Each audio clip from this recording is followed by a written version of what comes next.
Hey everyone, welcome back to the Visually Stunning Movie Podcast. I am Mark. That is Ryan. Hi Ryan. Hey guys.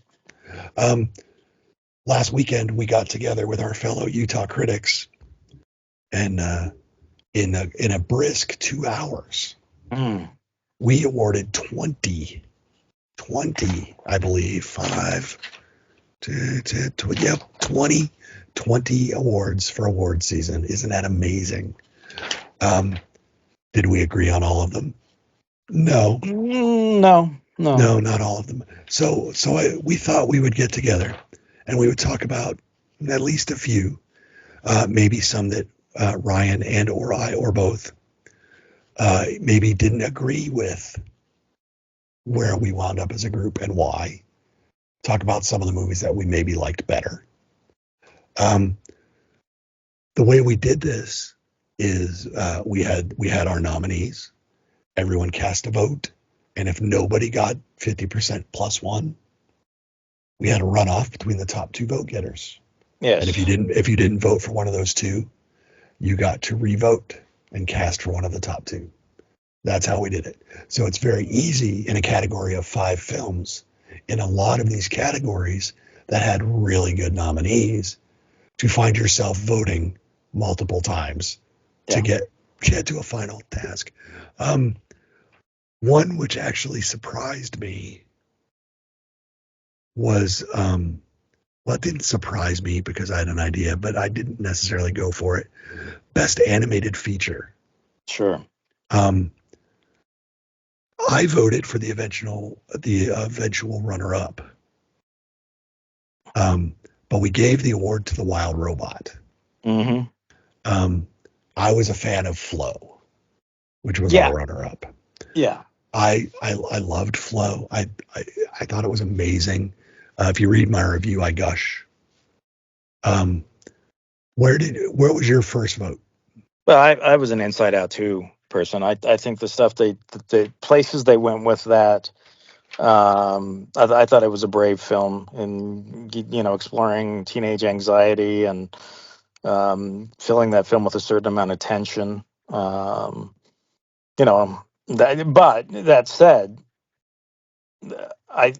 Flow and The Wild Robot I thought were really good. I thought that animation this year was really quite strong, and that there were films that didn't even make our top five that arguably were, some other years would have easily Do made the top five. you know what's hilarious is that two of our nominees were stop motion, not conventional animation. Memoir of a Yeah, Snail and Wallace and sure, Gromit. yeah, and Wallace and Gromit, and both are, and obviously Memoir of a Snail is not a children's film. That's not a family film No, necessarily. Um, so that's interesting. Um, Yeah, I thought it was a strong category. I mean, I'm a little shocked that Transformers didn't make it in based on some of the reactions from our colleagues. The Lord of the Rings, I thought, was decent enough that some years it would have made the top five. So I thought it was a strong year. I really liked the Wallace and Gromit and Memoir of a Snail. I liked as well, but yep. those two were kind of not really in the picture for me. It was always a three-horse race. Um, and my ranking of the films kind of changes given my mood. Right, as it should. Well, I mean, I looked at my top 25 today and was like, wow, I'd change a couple of those by quite. I mean, they'd still be in the top 25, but I move them around quite a bit. See, Anyway, I don't even do those lists because I'm like, no. It's like, what day is it? What time is it? well, And and that's going to yes, completely change my list. but see, when you're told, we need you to write this, Right, and we need you to do this. You say, okay, right, it's my job. I will, because it used to be I would just do my favorite films, but they tell me that saying my favorite films is not as good as the best films of, and right. based on search engines and numbers and things, that's correct, apparently. Anyway, but yeah, I think, I did do Flow for the second round. So or if was there a second round? I don't even recall. Flo No, I would have don't been think there my was. all right. Flo would have been my choice for the second round if there was a second round. But no, I think you're right. I think there wasn't, and I was kind of surprised that there wasn't. But Flo would have been my choice of those two. Right. They said we're not going to cover all 20 categories. This one, I just realized how weird this is. Best visual effects included Dune Part 2, Uh-huh. Kingdom of the Planet of the Apes, Yeah. and Nosferatu. And we gave the award to The Substance, which is basically practical effects and makeup. Well, yes. Yeah. And That was my vote. Don't think I'm unhappy. Don't think I'm unhappy with that. no, I just I here's my thing about The Substance. I thought The Substance was entertaining. I thought it was amusing that it got as much attention as it did. Um, I'm glad that Demi Moore is getting some praise for the performance, although I don't think she's 60 and she had to take her clothes off is necessarily what makes a great performance. But that's neither here nor there. She was good in it. Don't yes. get me wrong, but I just don't know that that's If that's what gets you through the door to see that yeah. performance. Yeah, I don't know that. I mean, that to me is anyway. See, well, Anyway, what's but you, funny? Well, yeah, what's funny is that Nicole Kidman did Baby Girl, and well, if you allowed that push for that movie to get you in the door expecting a good movie, you didn't get it. no, The Substance Whereas The was a better Substance was movie. the other way around. Yeah, It got you in there, and there was a good performance. yeah, and it wasn't that Nicole Kidman's performance was terrible. It just wasn't that good of a movie. Right. The Yeah. script and everything. I mean, and The Substance, like I said, I have nothing against The Substance. I saw The Substance. I laugh every time The Substance gets mentioned in Best Picture or of anything like that because Yeah, that's weird.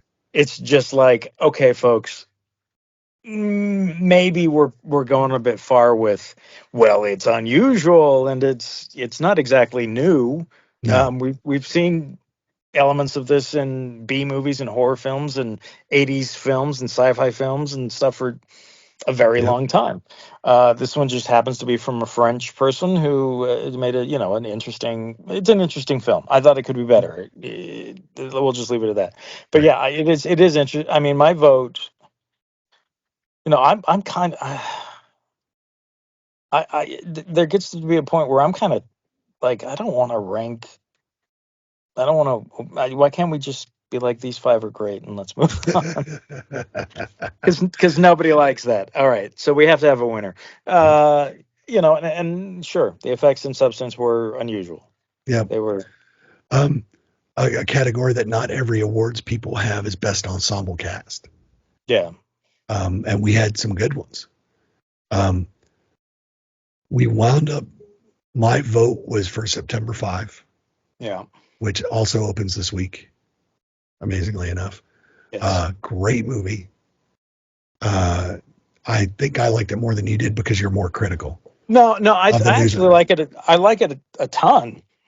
Um, it's the film that I find and this is actually one of the ones that I think it's weird where I ranked it in my top 25 because I think it was like 15, and right now I'm questioning that because I think that it's a really good film that you can recommend to a lot of people because it is a historical moment, so there's a Yep. history lesson in there.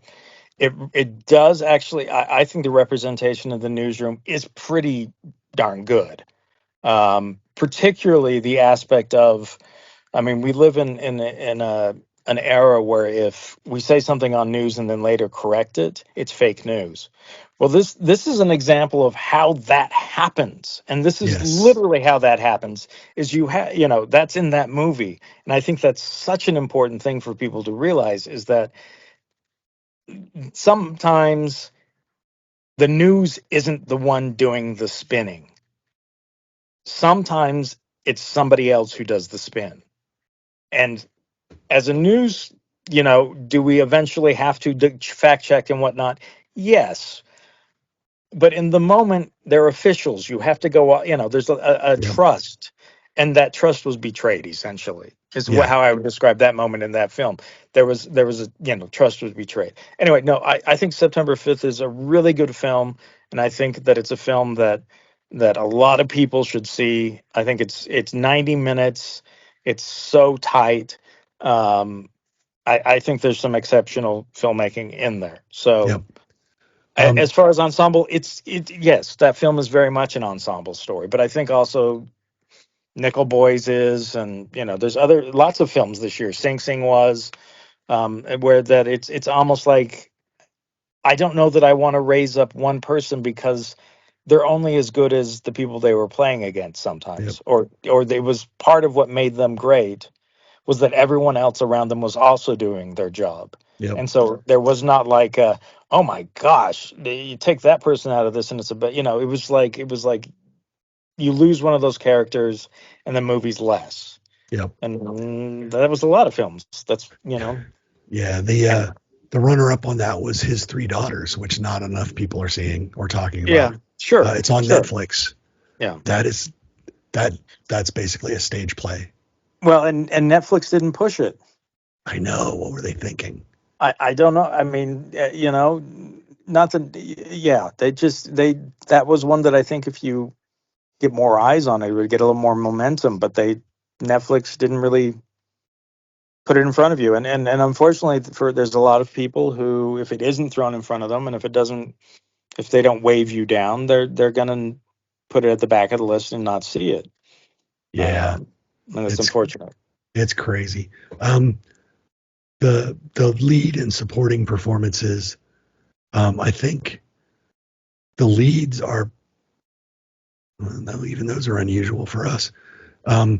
We gave Demi Moore for The Substance, best leading actress. Yeah. Um, Well, you know my argument there. yeah, right. Because we just talked about it. She beat Marianne Jean-Baptiste from Hard Truths, Who which I felt believe like is a also on real, Netflix. but oh man, she felt like, I mean, here's the thing. Everyone talked about a real pain and how you had a character in that film that was like, oh, that person's so real. And we all know that person. And we praised and went on about that. Well, it's Hard Truths is it's kind of the same thing. We know that person, and how do you make that person sympathetic? And to me, that's a greater performance than Demi Moore. But Yeah. Um, but we also had Julia Louis-Dreyfus in Tuesday, which which I know is you loved. I love Tuesday. Sean Means, one of our colleagues, clearly also loved Tuesday, and Scott Renshaw, also one of our colleagues, clearly did not. So that was interesting. No, I love Tuesday, and yeah, it was in. I think it was like number 4 or number 5 for me for the year. Yeah. The best supporting male went to someone most people haven't heard of, as Clarence Macklin from Sing Sing. Yeah. I had Guy Pearce as my first choice from The Brutalist. I don't have a problem with that. Because I was actually, I think that might be the best work Guy Pearce has done. That is a fair argument. And it's good. Kieran Culkin finished in second in that category for A Real Pain. Mm-hmm. Which I understand why people like that movie. I'm just not necessarily that high on it. And it might be because I have an irrational Jesse Eisenberg hatred. Yeah, he's a really nice guy. But a performance that I don't think anyone is talking about, unfortunately, is Ed Norton in A Complete Unknown. Yeah. That might be the best work he's done. Yeah. And I know Ed Norton, people have issues with Edward Norton. Yeah. Because he's Ed Norton. But damn, he's just really good in that. I guess, I don't know, and again, I'm going to reference Scott Renshaw on this, but should we reward people for doing a impersonation of other people? Of actual people. Yes, of actual people. That's the caveat, is imitating actual people. And it is such a good question that And it is. I don't have an answer completely for it, because I think there are exceptions to that rule. Right. And you know, But it, what's funny is that I'll bet Scott can find an exception to that rule. oh, and I'm sure he could, and I'm sure he So, and it's not that Scott doesn't acknowledge that. It's just that I think that needs to be part of our process when we go and right, look at a performance. right. Um, it's, oh my gosh, they got it perfect. It's like, yeah, well, you give me enough time in front of a TV, I might be able to do it too. I don't know. Not necessarily for every character, but there's certain Right, characters I could, I mean, you know, right. impersonations. A lot of people are really good at impersonations, but they can't do anything else. Right. Anyway, they're yeah. Anyway, that which was a discussion we had about an actress in another film that you hated and whatnot, and we'll just leave that there. Probably. Um, Best supporting performance went to Danielle Deadweiler in The Piano Lesson, another Netflix film, ironically. Yeah, Um, that wasn't pushed all that hard that either. was not pushed all that hard. Not my first choice. Um, I actually I went with Monica Barbaro from A Complete Unknown because again she had the balls she had the balls to play Joan Baez Yeah. and sing. Well, Um, and that, yeah, great. and but that's that's not Edward Norton doing someone that most people haven't heard of. If you say Yeah, Joan Baez, people understand who you're talking about. yeah, Like when Joaquin did Johnny Cash. If you say yes. Johnny Although Cash, it's like your Johnny Cash better be on if you're going to be I doing I Johnny Cash. Johnny Cash was my favorite part of A Complete Unknown. I know, right? Hands down, my favorite. Like that was, Track some mud on the carpet. oh man, that was. Anyway, Yeah. uh, Johnny Cash was a more interesting person cinematically, I think, than Bob Dylan. There Yes. you go. There you go. I think that's really not up for much debate if you think about it. But yeah, and I think Felicity Jones would have been my pick. I think in that Uh, one. she was probably my second choice, but I can't believe we gave the runner up to Ariana Grande. But Well, I again, can my thoughts believe on it. Wicked are Well, we again, have some wicked people in the group. and let me say this. I think Wicked is a lot of fun. I enjoy Wicked. I will watch Wicked again. I have no issues. If I would might even go to a sing along, not because I would sing, but just to be part of this crazy whatever experience. So Sure. I'm that said, no, no. Again, there is a certain level of impersonation and that is going on there. Um, that unfortunately, I think that actually keeps that role from being, or that performance, next level. Ariana Grande is a phenomenal singer. She does great impersonations that are a lot of fun on talk shows. Um, but maybe a little more of herself, whatever that might be. I mean, maybe that's the problem. Um, maybe she hasn't found that yet. I don't I don't know. know. I don't know her well enough as an artist to know if she's discovered herself, because I think that does take time, and it can be particularly difficult when you're in the public lens. Yep. But anyway, yeah, I wouldn't, that even as a fan of the film, um, yeah. Yeah. Uh, and then of course the big two were direction and best picture. Best picture. Um, Mm. I'm surprised that the wild robot contingent was so big. Yeah, I don't understand it either. I don't dislike it, obviously. Again, it made my top. I think it's in my top 15, um, and I like it a lot. And I think that it's a movie that is very digestible. Um, it's smart, but I don't know that it makes huge risks, which is why I think Inside Out 2 and Flow are both better films. Yeah, that was Um, my argument. It's like I didn't even think Wild Robot was the best animated film. so that gets a little problematic. You know, I don't even think I don't Sing Sing wasn't up for it, which was my favorite film of the year. we start splitting hairs at a certain Yeah. point.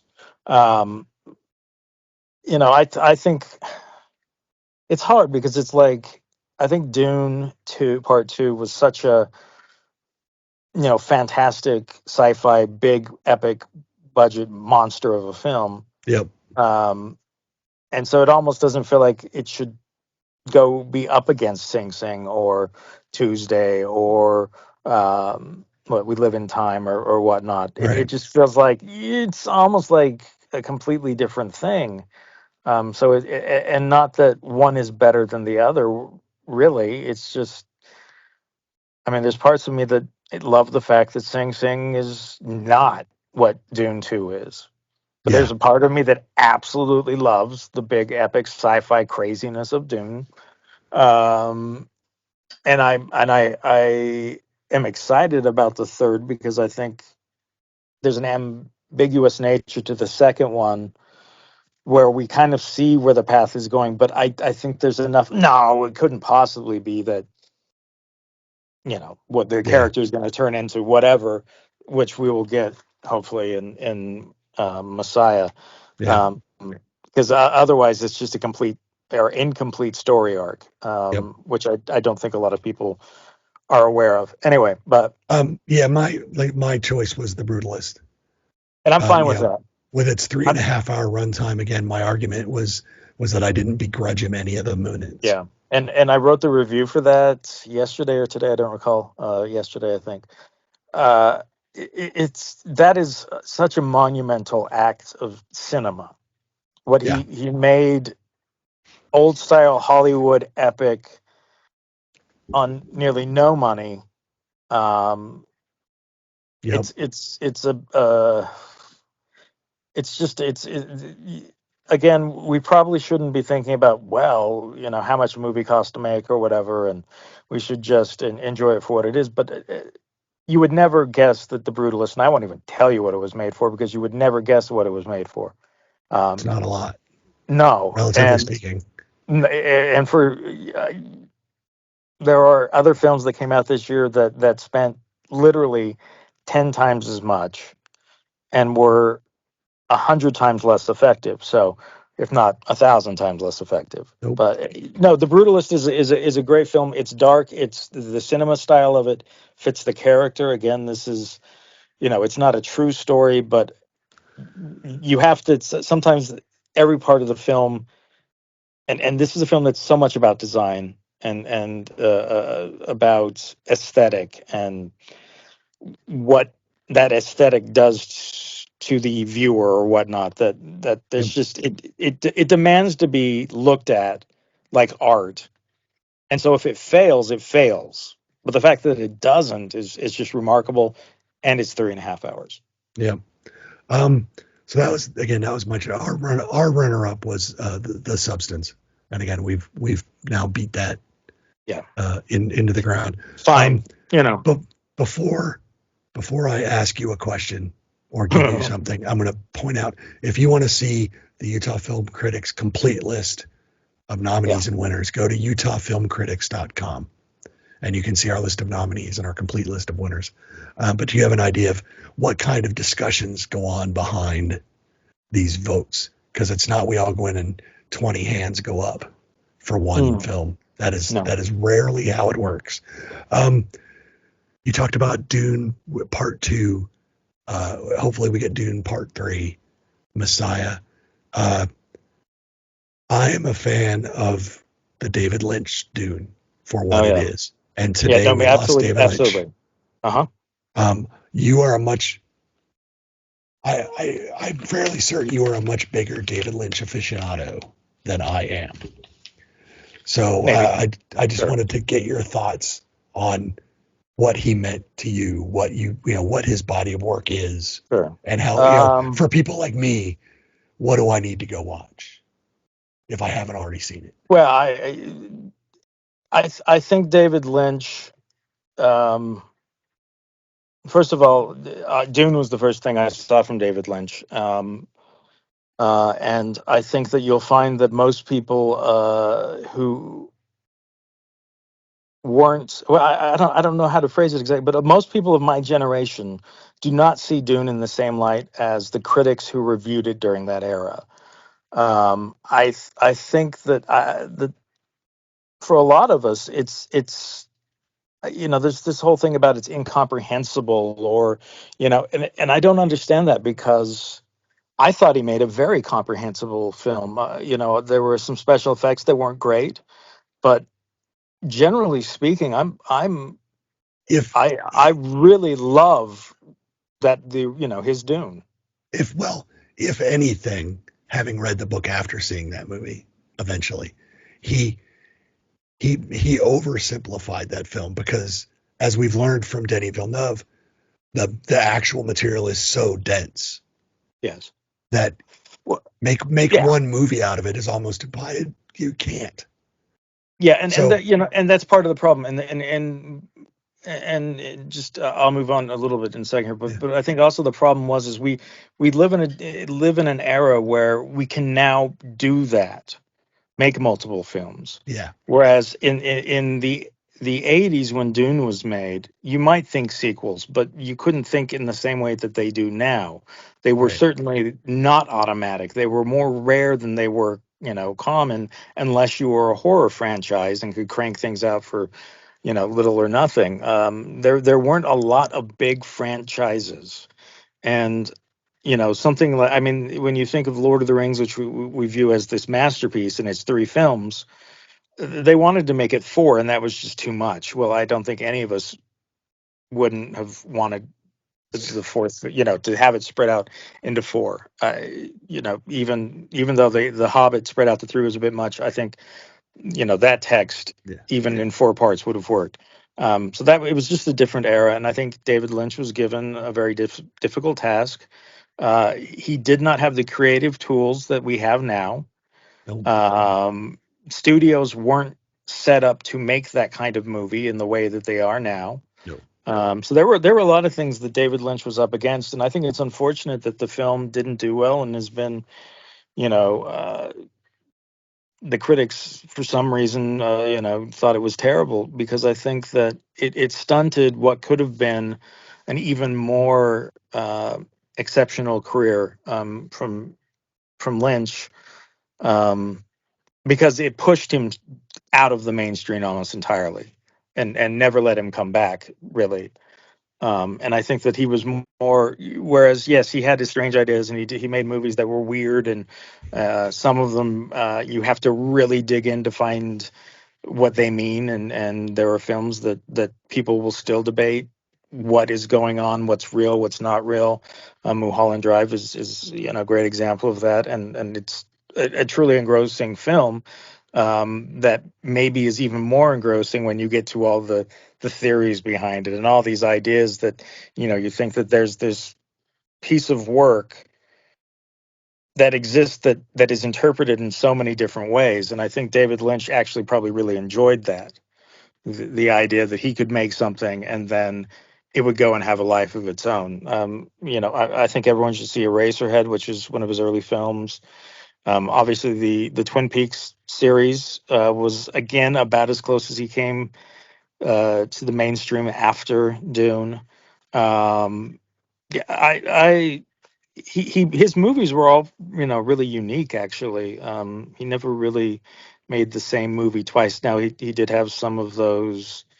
Directors have the things that they have in their movies, and right, it's almost subconscious, I think, too, or it's they can't envision making art without, it just happens. right.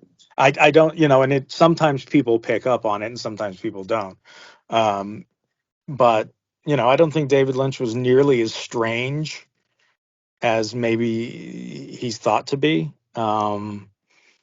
He just did, he did different stories. He wasn't necessarily as interested in the the regular story. I don't know. I don't know that some of his later works are a little less interesting to me, but I mean, if you go through anything he did in the 80s and early 90s, I think there's, I mean, and he did stuff with Nicolas Cage that was great. Laura Dern was great. I mean, he worked with people who were unconventional actors who had unconventional sort of opinions about life and whatnot, and he made movies for outsiders, not in the same way that someone like Guillermo del Toro does, but I think outsiders like him. I don't know Yeah. if that makes sense. He was, I think he was a uniquely kind of different sort of guy. He had a music career that I don't think a lot of people know about, and he has quite a few albums and things that he's appeared on and produced, and that I think he was far more complex and ultimately I think he's more approachable than people think. But I'll probably sit. I was actually thinking maybe watching Dune tonight, just because that's where it started for me. And Right. and while that might not be the thing that everyone else thinks about, that was the childhood me seeing someone creating this strange world, Right. and I was perfectly happy to go into that world. So again, I don't, I think they're actually, and if you look at most of the contemporary online chatter, the film is viewed in a completely different way than it was when it was originally released, and it always kind of been talked about him getting to go back in and kind of tweak things a little bit, but I also don't think he was looking backwards. Release the I don't. Lynch cut. Yeah, but I don't. I don't know that Yeah. it's all that different, really. But Probably not. so the only thing, literally, honestly, the only thing I might do with Dune is go in and update a couple of the effects. Um, some stuff at the beginning with the ships flying through the night that just doesn't. There's stars and whatnot. It's just you Yeah. can see them, the edges of Yeah. everything. But that's a product of the time that has a little to do with The Lynch. It was storytelling. it was the technology as it was at the time. Um, I think Lynch was up for Return of the Jedi, and I'd watch that. That that Um, you wow. know, I mean, there was like a moment there where he was almost given that opportunity to be a mainstream director, and I think he would have made some really interesting, We films. wouldn't have had Ewoks. Maybe not. I don't know. Or if we did, they wouldn't have been as cute and cuddly. I don't know. Maybe. Right. But I mean, it's just the idea. Yeah. It's unfortunate that he made one big movie that was not well received and didn't make money, and but it's also great that he got to go and make other things that he wanted to make. So it's an interesting career. But I mean, that's an alternate universe that I'd love to go to, an alternate universe where David Lynch was given $75 million to make a movie just to see what does that movie look like. Right. That's So cool. anyway, you know, people connected with him in different ways, and I think you'll find that a lot of people love him for different. Blue Velvet, a lot of people love. It just he had a distinct style, and I think it was again unfortunate that maybe more people didn't see it. Yeah. Well, now they have an excuse to. Unfortunately, it's the Yeah, worst possible excuse. yeah, well, yeah. When I saw him trending earlier today, it was just like, oh no, because you don't. I mean, at this point, anyone can die, and we should be prepared for it. But at the Well, same time, it still happens, and you're like, that. I don't. Ugh. look, I woke up this morning and the first thing I saw was Bob Euchre was dead, and Yeah, that that too. bummed me out. Uh, Mr. Baseball, Mr. sure. Baseball, and then just a couple hours later, Yeah. David Lynch. I was like, good lord. And with Bob was, oddly enough, he had his acting career as well. So I think I knew him from films and things before I realized that he was a radio announcer or whatnot as well. Yep. So yeah, and he's one of those personalities that was as big, if not bigger, than the sport that he was reporting on. So, Yep. um, you know, if you like baseball, you know who he is. At least if Yep. you like baseball in the '80s, '90s, Yep. you knew who he was. Or if you're unfortunately a Brewers fan, Well, yeah, uh, because then you got to hear a lot of them, got to hear a lot of Bob. So, um, so there you but go. never in the That's a postseason. yeah, never Sorry. in the postseason. Uh, so that's a look behind the curtain of the awards this year, award season this year. Like I said, check the website, utahfilmcritics.com, if you want to see our complete list, and a little discussion of the loss of maybe one of the first auteurs in Hollywood that just never quite mainstream. Of his era, absolutely. Of his era, David Lynch. So don't forget to like us, follow us on social media, go to the website, vsmoviepodcast.com. You'll find links to all of our stuff there, and let us know how we're doing, what you think. And until next time, I'm Mark. That's Ryan. Bye, Ryan. Hey, folks. And we will talk to you all later. Bye-bye.